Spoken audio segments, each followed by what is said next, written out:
My name is Margarida. I'm a researcher, a Portuguese researcher at the Center for Intercultural Studies in Porto. And today I'll be facilitating the workshop Climate, Vulnerable Territories, Memory, Identity and Resilience in Contexts of Environmental Change.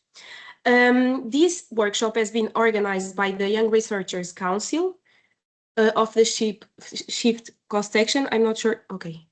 It changed for you? Okay. Yeah. So who are we? The SHiFT Young Researchers Council is a team of early career researchers and professionals from the SHiFT cross-section network that dedicates to fostering community, strengthening collaboration, and showcasing creativity, innovation, and cross-cutting contributions of young researchers. We have had a lot of events in the last 2 years, more or less, and this is one of the events that are part of the Young Researchers Council as well. So, today's event agenda. This workshop includes 3 excellent speakers who will bring different perspectives on the themes of climate vulnerability, memory, identity, and resilience. We will have Elena Todorava representing the Cost Action Margistar, Ema Bašić representing the Cost Action Transformers, and Irene Christoforidi representing the Cost Action Smiles. And each of these speakers will share their insights and work and also case studies from their specific work, followed by moments for questions and discussion with all of you. And this will allow us to connect with different contributions and reflect collectively on issues raised throughout the session as well. So this is also to say that the people that are participating, your voice also matters. So feel free to send your questions in the chat and at any time. Also, maybe preferably after the presentations end, because it's better to avoid some confusion, but feel free to show your voice and to ask anything, engage with speakers, and let's learn all together. Okay, so this is mainly the first part of the presentation of the session, and now I will present the first speaker, Elena Todorava. That's maybe she can also start to share her presentation while I'll present her work. So Elena is an amazing researcher, senior assistant at the Forest Research Institute from Bulgarian Academy of Sciences, specializing in socio-ecological systems, regional development, GIS, and environmental governance. Elena holds a PhD in Earth Sciences, Social and Economic Geography from Sofia University, where she also completed her master's and bachelor's degree in regional development and politics. Her work integrates human-nature relations, territorial planning, and sustainability research. She is also an author of peer-reviewed publications in several international journals and is actively involved in scientific projects and international cost actions. She is the principal investigator of the project Socio-Ecologic Study of Marginalized Mountain Areas, and it is engaged in interdisciplinary collaborations across forestry, ecology, and sustainable regional development. Today, she will walk us through local knowledge and endogenous potential for enhancing resilience in mountain regions, focusing on how local perspectives and endogenous potential play a key role in fostering resilience, marginalized mountain and rural areas. She will present an amazing case study about Velingrad municipality in Bulgaria. And building on territorial identity and local knowledge systems, Elena's contribution highlights the importance of community-based approaches and participatory governance. It highlights the philosophy of Margistar cost action as well, and which promotes innovative and sustainable pathways. So this is mainly to revitalize peripheral mountain regions through transdisciplinary collaboration and local engagement. I've had the pleasure to work with Elena several times, and I guarantee you this will be an amazing presentation. So I'll pass the word to Elena. Oh, thank you, Ana. This was an amazing introduction. Thank you. I'm really flattered, and I'm so glad and happy to be here. Now, I want you to tell me if you see my presentation and if everything is fine. Yes. Okay, I'm putting into full screen, and I'm ready to start. It takes some time, and if I have any problems with the internet, please let me know because sometimes it happens with me. Okay, just a few moments. Okay, maybe now it will work. Now, you see it? Perfect, yes. Perfect, great. So after this great introduction, I'm totally ready to start. And I'm actually starting with a few words about Margistar. You already understood a little bit about it from Anna's words. Margistar is focusing about marginalized mountain areas. Actually, I've been working for this cost action ever since I got into academia, which was like 3 years ago. So Margistar has really special sense for me because I grew up with this cost action and I did my first project here. So I'm really, really flattered that I'll be able to show it to you today. So Margistar is really an interdisciplinary work because marginalized mountain areas, they have so many different kind of problems, touch basing demography, economy, climate change, cultural identities, tourism, land use, so many different things, forests as well. So really, there are all kind of scientists here who are working together and collaborating to make move forward to this transformative change. And after so many things we've done together, we have also came up with some innovative concepts on the way, which are related to painting policymakers, which is a way to interact with them and make them communicate better the potentially transformative initiatives that can be done towards this purpose. And the other one is related to polytraps. As you have already heard, marginalized mountain areas really have all different kind of problems that are, and this is a concept based on the resilience concept and the traps that are formed there. And actually this one is enhancing a little bit further, talking about concurrent traps and maladaptive processes and how all these collaborate to make the mountains areas really more vulnerable. And when you hear me talking about this, maybe you can see that actually Margistar has a lot of shared ideas with the SHiFT co-section. The artificial intelligence made this nice visualization for us where we can really see how it's all about human nature system making a way forward to transformative change, leaning on local knowledge and how essential it is, and how essential it is to make this multi-actor collaboration, which is a very important move forward. So I think that it's very nice that we are here today together and can collaborate and share what we have done so far. So after you have this background, how communities in climate vulnerable territories perceive and narrate environmental change. To get a little bit deeper into this topic, I would like to tell you more about this case study that I've been working on in the past few years. It's, as you have already heard from Anna's introduction, it's a small place in the Rhodope Mountains in Bulgaria, but it's very diverse, and that's why it's my favorite, by the way, because here in the mountainous part, high up in the mountain, we have these mountain villages with very interesting population. Those people are Muslims, and they live in these small communities, and they have preserved the way of life of their ancestors, leaning very much on forests and on livestock breeding, and they have their traditional clothing and way of life. And it's very interesting in demographical point of view because, usually small villages don't last long, especially if they have only 50, 60 residents, which is the case very often for these villages. But those here, they preserve their population. And it's totally based on their culture and way of life. They even marry among each other and don't leave their communities so often. And leaving that aside, on the other hand, we had Velingrad, a small place, a small town. It's like 20, 30,000 people. But the interesting thing there is that there is flourishing tourism based on the mineral waters that these places have. And the tourism is based in big, luxurious hotels, very fancy, very expensive. And this place is called the spa capital of the Balkans.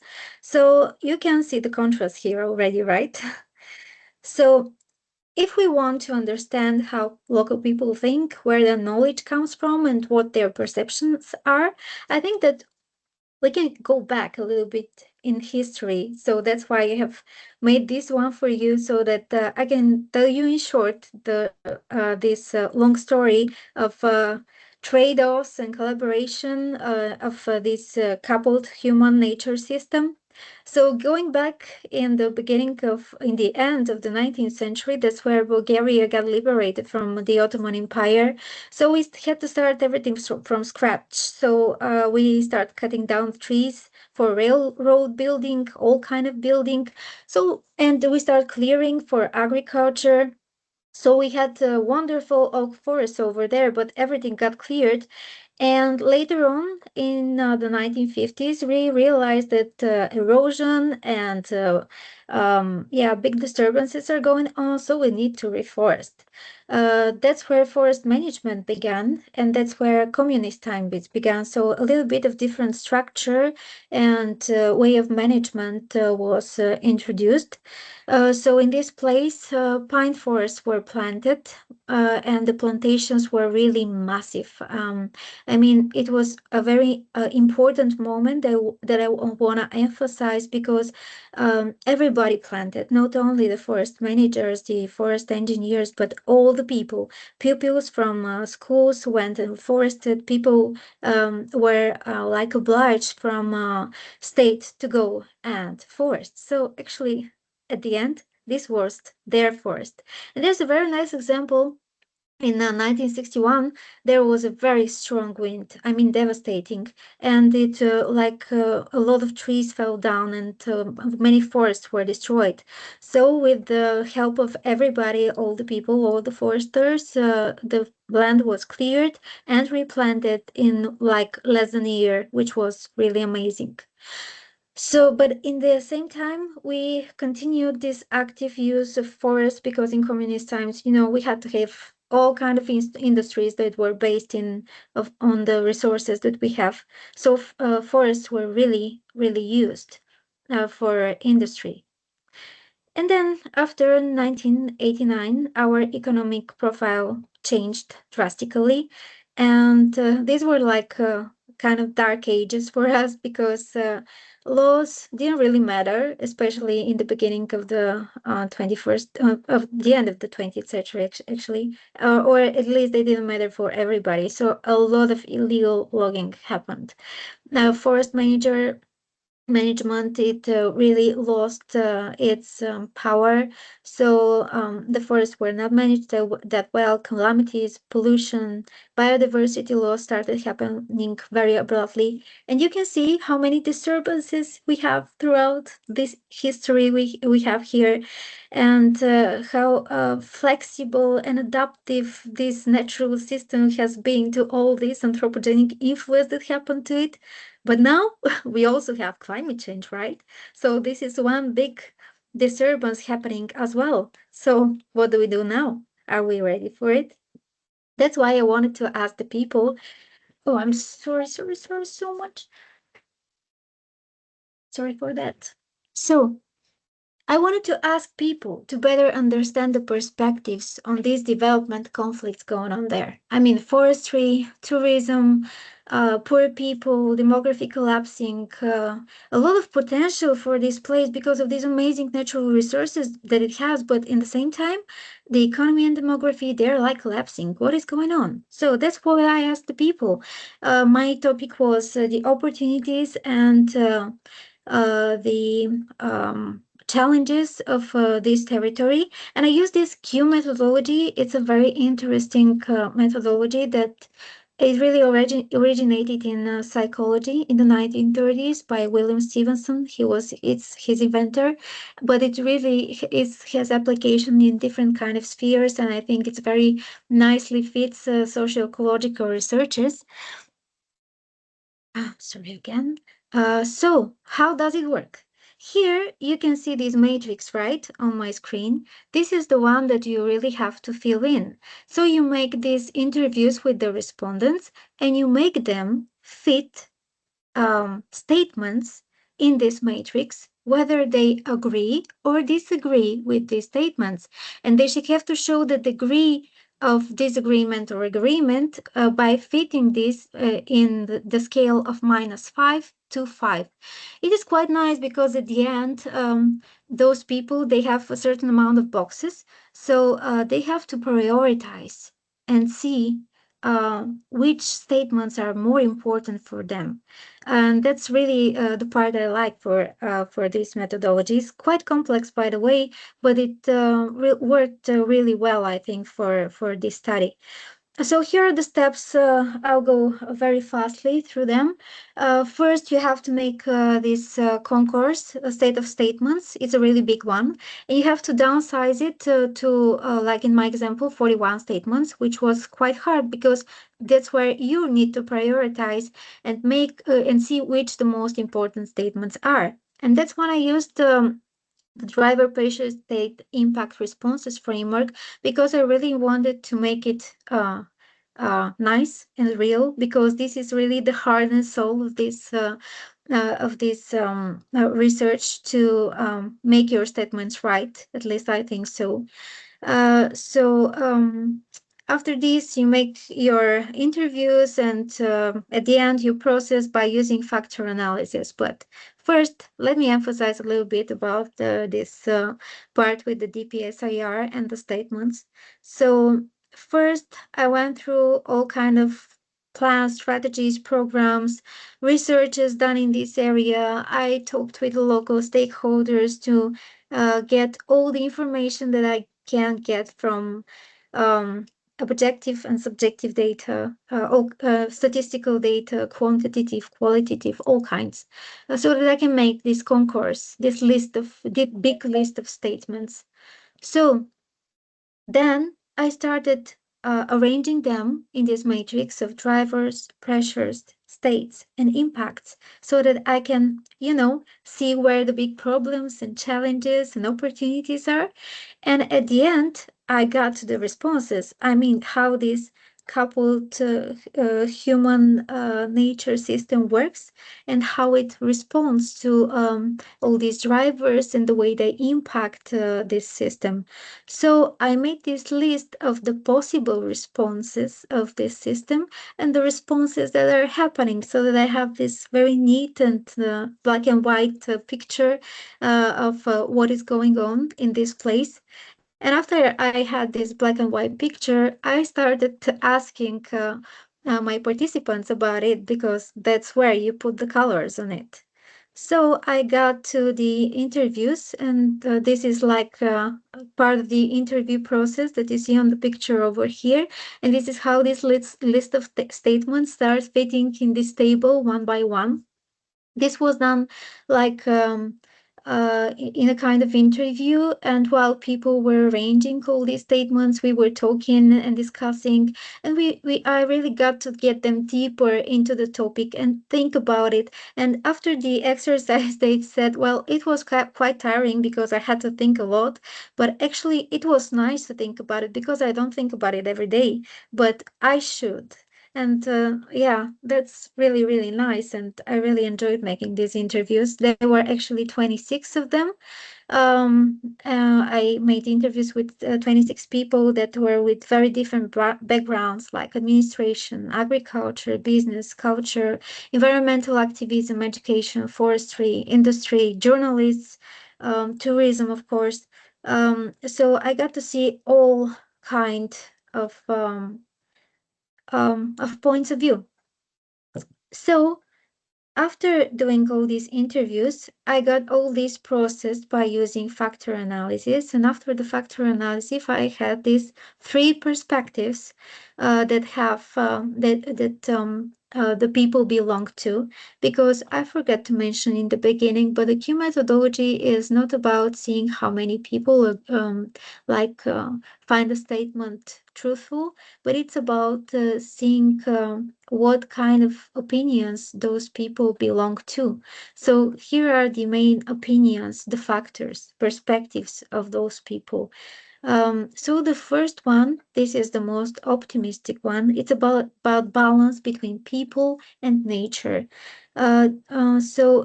People here, by the way, all the people from forestry and the people from the villages that I interviewed belong to this point of view, which was quite interesting. They thought that for Velingrad to develop, there must be a balance between people and nature, and that it is achievable. And they thought that small settlements have their potential, and they can be developed, and there is future for them. The second one was focused more about management. They thought that this can be a problem, but a solution as well. They don't see management doing very nice right now, but they think that local incentives and local people can make the change. Like, for example, they thought that alternative tourism and local initiatives are the key to change, that if young people take more advantage of opportunities in agriculture, this would work well. So they thought that these kind of incentives coming from people can really work to change the current situation. And the last perspective, it is pretty pessimistic. People here, they said that neither tourism nor forestry is managed well, and they think that the main problems facing the forest do not stem from climate change or illegal logging, but from management and political influence. And this is a very important point that I will touch later on, because the political influence is something really disturbing this system, I think. So what do these perspectives tell us? It's very nice to see the consensus statements where people really stick to one idea, and all of them think that management of tourism and forests, they do not work well.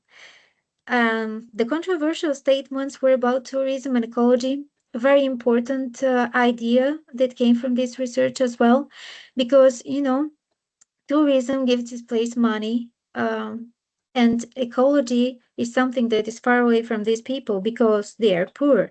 And when you are poor and you think of what you can eat today and how to provide a decent future for your kids, ecology lacks stays in the background and it's not so important. So these two ideas here have a big conflict exactly because of this, and this is very sad. Um, so because I'm ahead of time, maybe I should go on with what does this mean for the roles of memory, identity, and place in shaping responses. Actually, I already introduced the history, and I already introduced this study, and I made these both things with a purpose, because these things that people think, their perspectives, they are embedded in locally situated knowledge systems, and those systems have co-evolved with shared values and collective experiences. I mean, they are diverse and changing over time, and are based on different ways of thinking of the different things that people have lived through, of all those communist times and those poverty times and those tourism development. I mean, they are changing, and all this reflects in the way people think and the way people behave. And I think that these insights are very important to understand these people, and if we want to know more about the reasoning beyond their perception, then the historical background, this collective memory, is very important, because that's when you can really try to shape and channel these ways of thinking into sustainable thinking. So my point of view is that you really have to understand those people if you want to make any change in those places. So one more important and last important point of view, it's about the political influence that I have already emphasized. The belief that politicians have a profound influence on forestry, it like worked all through the way in all those interviews. And I saw that people have the sense that nothing depends on them. And this is actually confirmed by the hesitant perception of the problems in the forest, because all the people, they said that they had this general sense that something is not right, but no specific idea what this is. Their answers were really diverse. And for example, they put this, uh, it is not well managed like in five. Yes, I totally agree with this. But when there were a list of problems that there were in forestry, well, they got into the middle of of this matrix where people really don't attach to these statements. So this was really indicative. And these concurrent perceptions may also be the results of the memories from the past century, especially for the older generations when people were collectively involved in forestry during communist times and had more time and more trust in these systems because they were part of it. And this aligns with a few concepts for Elinor Ostrom, for example, who says that collective efficiency and trust in institutions are vital for resource stewardship. And also with Murray Bookchin's theory that helps explain the detachment as a form of political and ecological alienation. What I mean is that people understand that are not working right, but they feel helpless to fix them. And this is loss of local energy. And same happens with tourism over there because of the concentrations of resources and power in the luxurious hotels. People also feel that they have no power to change any of this. So now I'm going to the end of my presentation. And as a conclusion, I just want to say that if we want to make change in small mountainous places like this, in the way people think, we really need to understand their culture and their way of thinking, and we need this uh, uh, context-based policies and way of transformation so that it all really works. Thank you so much for your attention. I hope I fit it in the time. Thanks. And I'm ready for any questions that you have. Thank you so much, Elena. It was an amazing presentation. And now we have some space for questions. If you have any question, please raise your hands or speak. Yeah. Okay. You can also ask the questions at the end of all presentations if you prefer. So yeah, but I can ask a small question, maybe if anyone else has no questions. I wanted to ask Elena, because we did some fieldwork in Portugal, in the mountain of Serra da Estrela, and I wanted to ask if you find that there are some similarities or differences between these communities, the Portuguese ones and Bulgarian ones, and also between the politicians. Oh, it's a very nice question, Anna. Actually, yes, it was very interesting for me to make this parallel because actually what we did with Anna was in a small mountainous place that also has this tourism potential, amazing forests and mineral water, so it's quite similar. But the thing is that when we asked people there, what kind of tourism do you see happening here, and they all said, we don't want big luxurious hotels coming here. We want our small hotels, small business and going on, because we want the tourism money to come in our homes, not for people from outside. And I thought that this was quite smart of them, and they were really prudent, because I can see what happened in Belgrade, working things the other way around. So yeah, the parallel is there. We used different kind of methodology, but yeah, I can see things going on in quite similar direction in terms of policy as well, because I saw that people also had this mistrust in politicians, maybe because they felt a little bit apart from them. Um, and because maybe the system is very complex with many institutions that were not that well coordinated. So yeah, I can see many parallels, which is very interesting because we are very different kind of countries and cultures, but we can see that yeah, parallels exist. Thank you so much for this question. Yeah, thank you also for the answer. So if no one else has any questions right now, you still can ask later. So we will pass on to the next presentation, which is another amazing speaker, Ema. Ema holds a PhD in sociology, and Ema, if you want to, you can start to share the presentation, and I will present you and your work. So Ema holds a PhD in sociology. Her research focuses on rural sociology, culture, and rural mountainous areas. The doctoral research explored cultural and creative industries in Croatia's rural region of Lika as indicators of modernization and sustainable development, examining the role of culture in shaping local resilience, community identity, and development strategies in the context of broader social and environmental change. So today, Ema will show us some insights about cultural and creative industries as drivers of sustainable transformation in rural peripheries, lessons from Croatia's Lika region. Rural and peripheral regions often remain marginalized in dominant sustainability transformation research, despite holding significant potential rooted in local identity, cultural heritage, and place-based knowledge. So, drawing from her PhD research conducted in Lika, a mountainous rural region, as I mentioned, and marked by demographic decline and delayed modernization, this contribution from Ema explores cultural and creative industries as potential drivers of sustainable developments. The presentation aligns with the Transformers Cost Action Framework for future sustainability transformations, exploring how culturally grounded, place-based approaches can inform more just and territorial sensitive transformation pathways, particularly in post-socialist and peripheral European contexts. And I will give the word to amazing Ema. Thank you very much for this introduction, and thank you also for the invitation. I really appreciate it to be here. I hope you can hear me and that you can see the slides. Yes. As Ana Margarida has already introduced my topic, I want to continue on that and saying that actually for this presentation, I decided to show the results from my PhD research, which was modernization and sustainable development in rural areas, cultural and creative industries in Croatia's rural region of Lika.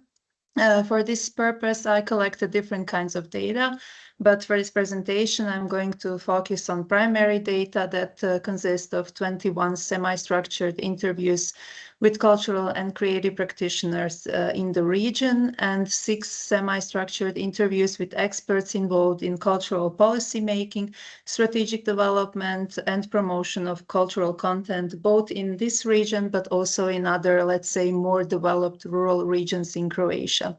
The collected data were analyzed using the reflexive thematic analysis and MaxQDA software. So according to the mapping, there are 12 different sectors of cultural and creative industries in Croatia, but findings from this research showed that CCIs in Lika usually include only sectors of museums, libraries and heritage, visual arts and traditional and artistic crafts, which is also in line with some previous research conducted in other rural areas in Europe and beyond. So the research shows that there is a heterogeneous and spatially dispersed network of actors within cultural institutions, small enterprises, crafts, NGOs, family farms, and home-based businesses. The CCI workers show great enthusiasm and professional versatility, and therefore a blending form of formal and informal work practices. However, they are constrained by limited institutional capacity, unstable funding, and in some cases, spatial isolation. Some of you had already a chance to visit this region, but for those who have not, you can see on the map where it's actually located. It's in the middle part of Croatia in the mountainous area. And this region consists of 2 small towns and 8 municipalities. This region is facing a big demographic decline. So in the past 15 years, it has lost a lot of its inhabitants. Today I'm also presenting a cost action. This is actually the first cost action that I've ever participated in. It's Transformations International Experience and Research Network for Sustainable Futures, and I'm actually part of the working group Future Sustainability Transformations, whose aim is to find out how to foster transformative processes, particularly in contexts that are frequently overlooked in current transformation research and policy making, like those in rural areas, and especially the region I'm talking about. When I'm speaking about sustainable development, I decided also to highlight this definition that is probably familiar for most of you. It's the Brundtland definition of sustainable development, which emphasizes actually that there is a need to meet the needs of the present without compromising the ability of future generations to meet their own needs. In order to actually contribute to this working group and its aims, how to actually contribute to it is by showing these empirical insights from my research, how there is a possibility for rural cultural transformations, and showing that there is a need and possibility for grounded strategies for more livable, inclusive, and sustainable rural futures. In this case, CCIs play a key role in shaping local resilience, identity, and sustainability. When speaking about sustainable development, another important theoretical framework for my research was the one developed by scholars from Latvian Academy of Culture. They actually showed how there is a contribution of CCIs to 4 pillars of sustainable development in small towns. So they see a contribution of CCIs to economic pillar in creating jobs and creating innovation, to environmental pillar by greening of operations. That means actually using the alternative resources and similar strategies. Contribution to the social pillar is visible in the improving the quality of communities, and to the cultural pillar by ensuring continuity and diversity. In my research, I actually found out these codes. This is a coding map of contribution of CCIs to the sustainable development in this particular region. Its contribution to economic pillar is visible in cultural and creative tourism, authentic souvenirs, NGOs that deal as employment space, among others, localization, and also secondary or post-career activity, given the fact that most cultural and creative workers do not work in CCIs as primary career activity, and some of them are also decided to pursue the work in culture after their retirement. Contribution to the social pillar is visible in improving inclusivity, social cohesion, but also in social entrepreneurship and by taking part in humanitarian activities. So its contribution to the environmental pillar is actually seen in the fact that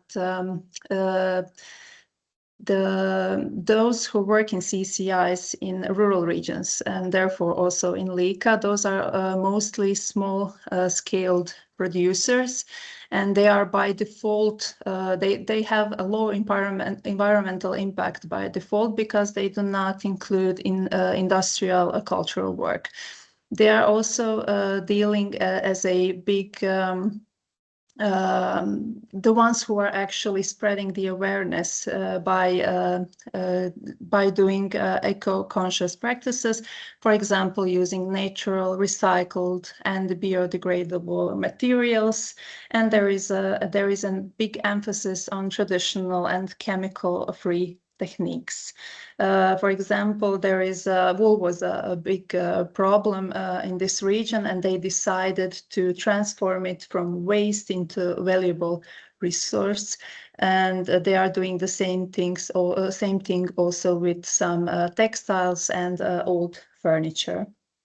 Art is also can be seen as a big key factor in ecological education, because there are land art workshops with children, and also nature-themed workshops and exhibitions that again spread this ecological awareness. So cultural and creative industries can be definitely seen as an important medium for climate and sustainability awareness.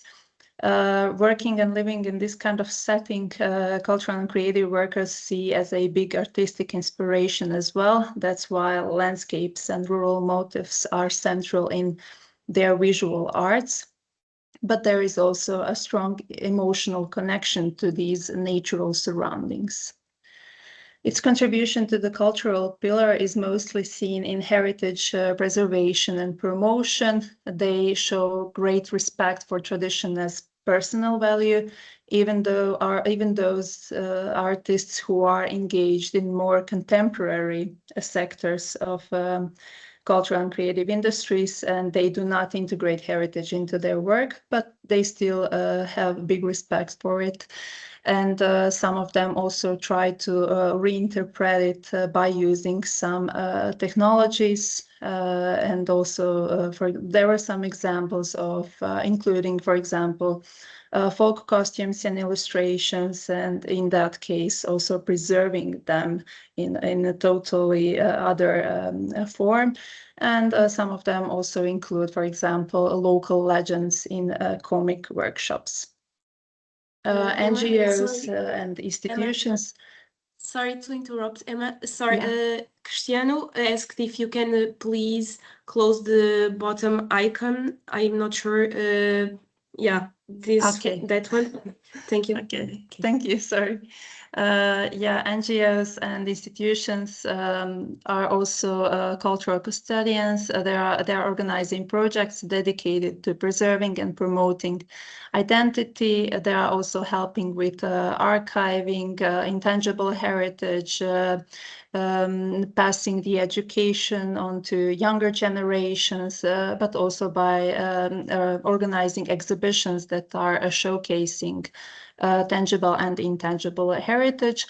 NGOs are also helping with making places more visual appealing by making murals, organizing events, and establishing community centers as tools of local revitalization. There is a strong amateur scene valued for creativity and social capital. And this amateur scene is sometimes more visited than the institutional one, because there is still this kind of perception of culture as elitist, like the one which is not. Sometimes people say that they don't feel welcome to go to museums, and therefore there is a need and call for more inclusive and locally grounded cultural policies as well. And the other thing that they are also doing, and it's making an important thing for revitalization, is the reuse of existing infrastructure for cultural purposes. To conclude, also when we are talking about the expert interviews, but also interviews with other experts, cultural and creative practitioners, they see a high potential for local development when it's linked with the different sectors. So as key sectors to connect with, they see gastronomy, design, rural and wellness tourism, but they also see film as a great branding tool for region and country.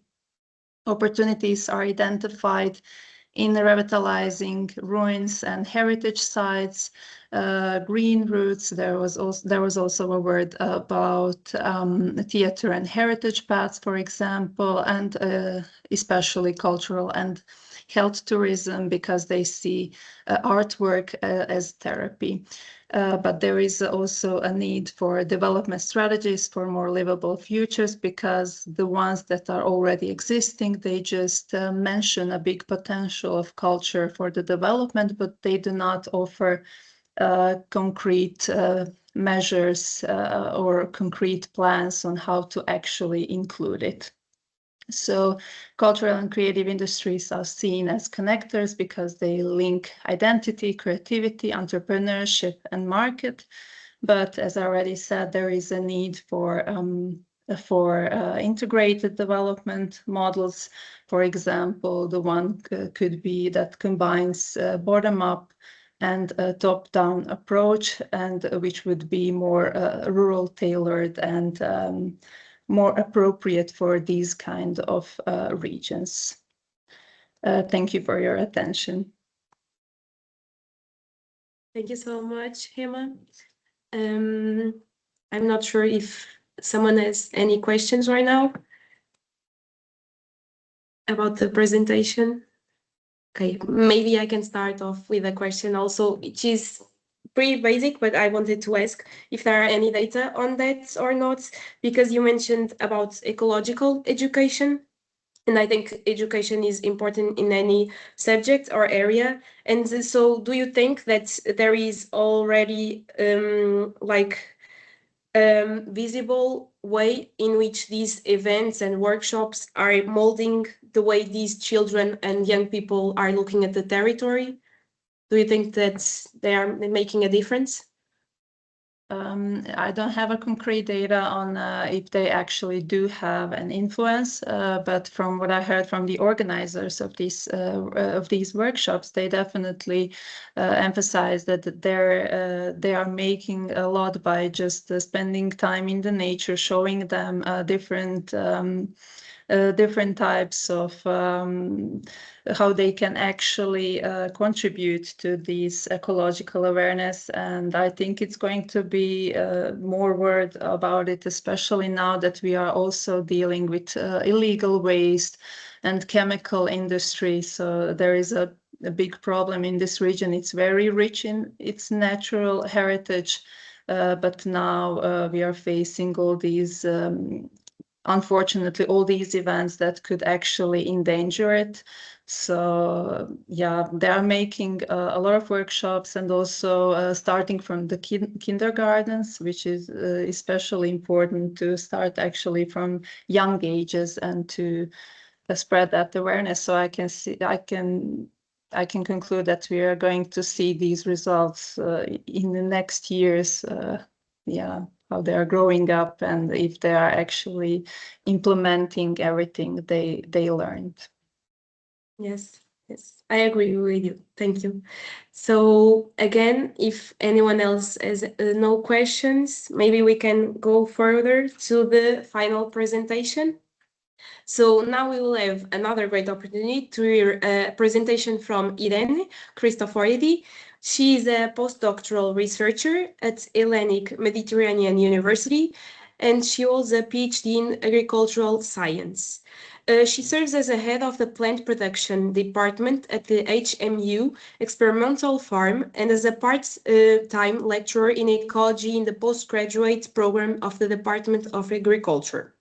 Irene's expertise includes native Mediterranean flora and forest ecosystems, biodiversity conservation, ecosystem services, organic farming, and the use of abiotic stress-tolerant plant species, and nature-based solutions in urban green infrastructure. So our presentation is entitled From Ecosystem Sustainability to Island Resilience, Safeguarding Small-Medium Islands in Climate-Vulnerable Territories.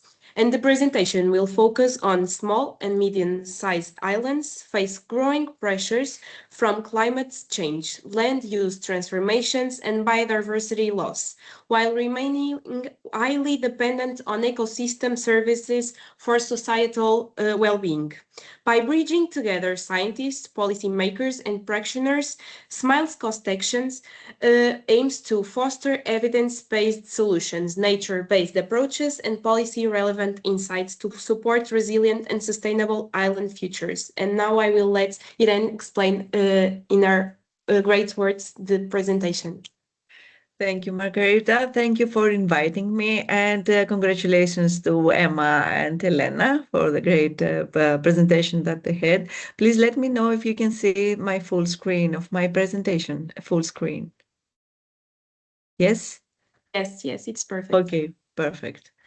So our ghost action is the SMILES. SMILES ghost action, as already Margarita told us about.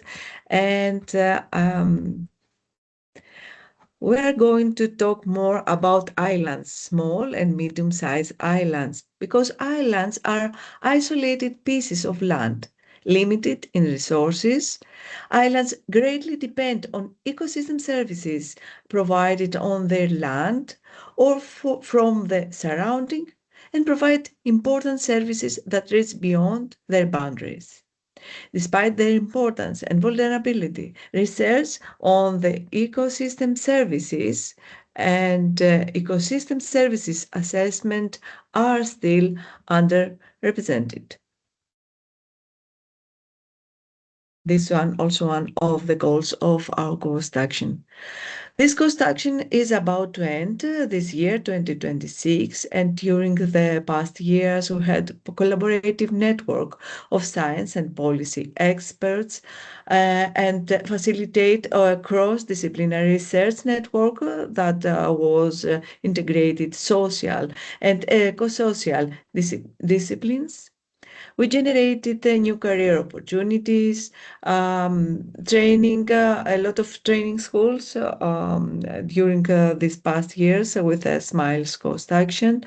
And we provided a platform for collaboration and knowledge exchange. Part of this platform is also online on our website. And the opportunity, of course, to develop campaigns for raising societal awareness on the network of outcomes and the importance of islands across different age groups, from students to all members of society.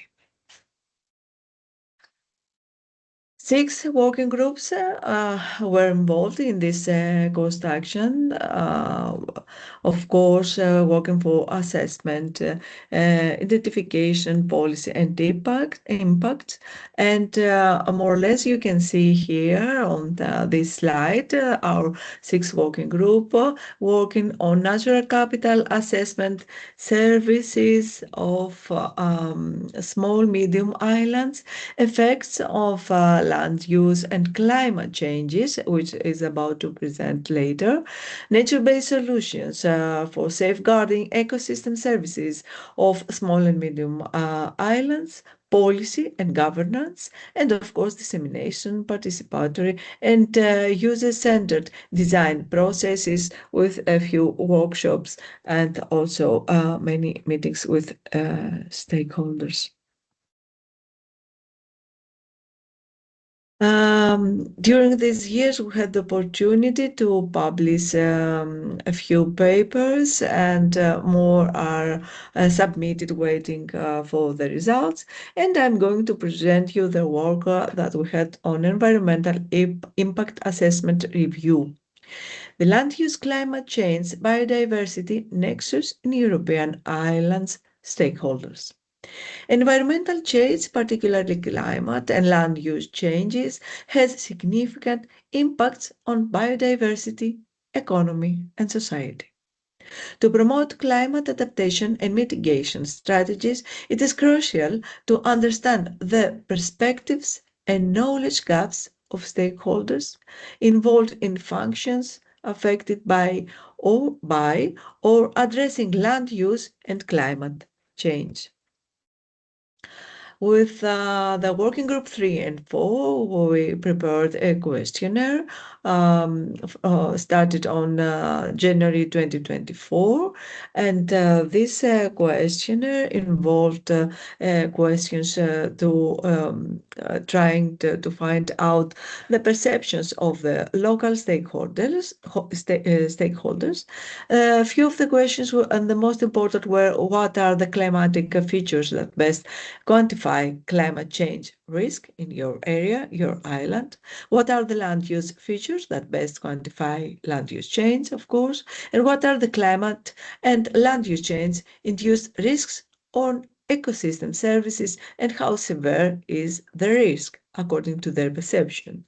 What are the main environmental, societal, and economic risks in everyday life, and how severe is the risk? What are the main explanatory factors of a negative, unknown, or neutral perception of climate change and land use change risk impact? Questionnaires either answered online or during personal interviews with 737 stakeholders from 21 different islands or archipelagos of 12 European countries. And those islands from those islands participants stakeholders participated on this questionnaire, you can see with the red color on your screen. More or less, these 21 European islands and the most big islands were Crete, Cyprus, Sardinia, Rhodes, Naxos, and of course many others from Poland, Portugal, Spain, Turkey, and Malta, Norway. And as you can see on this map here, we had stakeholders participated from north, south, east, and west places in Europe, tried to be more representative as possible. According to climate change features, most stakeholders identified temperature, followed by precipitation, wind, and humidity as the most predominant climate characteristics under change on their island. Acidification and sea level rise were reported least frequently in the European islands investigated. According to land use change, stakeholders ranked deforestation as the most common land use change issue, followed by coastal degradation and urban expansion. Renewable energy facilities as solar and wind were the fourth most reported issue, with insufficient habitat protection ranked fifth. Rewilding or reforestation was also considered a concern. Climate change and land use change risk, as we can see a few of the results.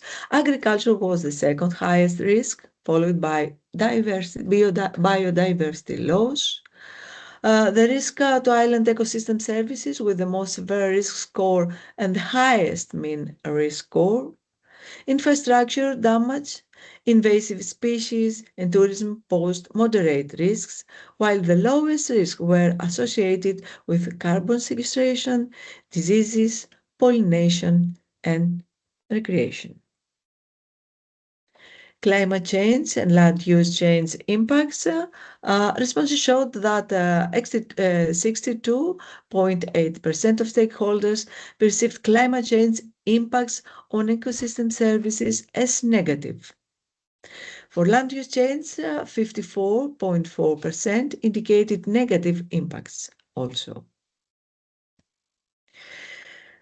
Machine learning analysis showed that stakeholders associated negative climate change impacts primarily with habitat destruction and biodiversity loss, followed by invasive species, overexploitation, water issues, and urban expansion. As we mentioned, agriculture, soil degradation, pollination, and coastal degradation were also significant factors. Unclear climate change impacts were most linked to biodiversity loss, habitat destruction, and water issues. Additional factors included carbon sequestration, recreation, invasive species, agriculture, urban expansion, soil degradation, and energy-related risks, with a classification accuracy of 61.9%. Neutral perceptions of climate change impacts were tied to overexploitation and invasive species, followed by carbon sequestration, pollination, resource extraction, and pollution. There were insufficient stakeholder responses to derive meaningful model coefficient for positive climate change impacts. You can see here a few of the results related to importance of climate change impact assessment by island stakeholders, small and medium-sized island stakeholders, and according to land use change impacts analysis for land use change, machine learning analysis highlighted coastal degradation, biodiversity loss, pollution, and infrastructure damage as the primary factors driving negative impacts. Other contributors included invasive species, economic growth, deforestation, and recreation-related issues, alongside resource extraction, financial austerity, overexploitation, and water scarcity were also mentioned. The classification accuracy for these findings was 62.8%. Unclear perceptions of land use change impacts were most associated with rewilding, urban expansion, and austerity, followed by recreation policy changes and wetland risks. Those were a few of our findings, as you can see here, already published. And according to the results, climate change is more perceived by warmer temperatures. Land use change more perceived by deforestation. Water scarcity and water-related risks are top priorities for stakeholders, and addressing these issues is crucial for a sustainable future. Energy-related risks such as energy deficiency, but also wind and solar energy facilities problems rank high as combined climate change and land use change risks. Stakeholders perceived climate change impacts on ecosystem services as negative. Natural habitat destruction and biodiversity loss identified as the top risks. Land use change impacts are also negative, but more complex to explain. Stakeholders have sufficiently common perceptions despite geographic disparity. Also, here we highlighted a few of the nature-based solutions to address climate and societal challenges in small and medium-sized islands. As you can see, we worked also on literature review, and now we are preparing a few policy briefs to highlight our findings. This research helped us understand the perspectives and knowledge gaps of stakeholders involved in businesses affected by or facing land use and climate change. With SMILES cost action, we are one step closer to create successful climate adaptation or mitigation strategies that promote climate resilience. Before closing my presentation, I would like to remind you that there is an ongoing SMILES conference on 24 and 25 June in Brussels, and you are very welcome in this conference. Thank you for your attention. Thank you so much, Irene. So we have some questions in the group chat. from Cristiano. You can read them. I can read them also. What type of stats did you use in the machine learning analysis? Different in different papers. We can discuss further about it. Maybe Margarita could provide you my email, and I could give you more information in addition, because we also had many different papers.